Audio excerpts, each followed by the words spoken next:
Expulsion des Congolais par l'Angola, le pays de Lorenzo se dit prêt pour les enquêtes demandées par Kinshasa. L'ambassadeur d'Angola en République démocratique du Congo rejette la brutalité qui a caractérisé ce processus, tel que relayé selon lui par les réseaux sociaux. Pour José Joao Manuel, seuls les étrangers en situation irrégulière en Angola, mais qui exploitent les mines, étaient expulsés. Le diplomate angolais a finalement rencontré le premier diplomate congolais.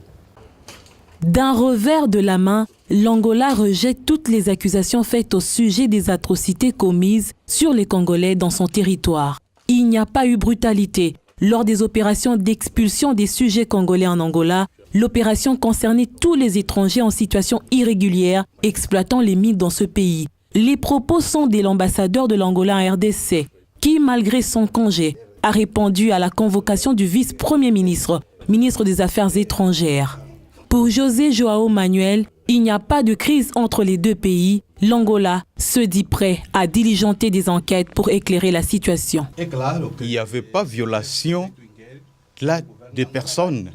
Tout ça, c'est une information, ou ce sont des informations qui ont été mises par des personnes mal intentionnées, peut-être pour savoir si, pour avoir, on ne sait quelle issue, ça on ne sait pas.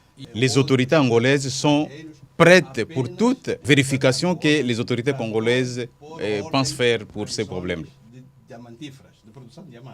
La République démocratique du Congo, par la voix de son vice-premier ministre, avait au cours d'un point de presse condamné ces actes d'atrocité et de barbarie commis sur les Congolais expulsés du territoire angolais. Les RDC entend, par des voies diplomatiques, dégager des solutions durables.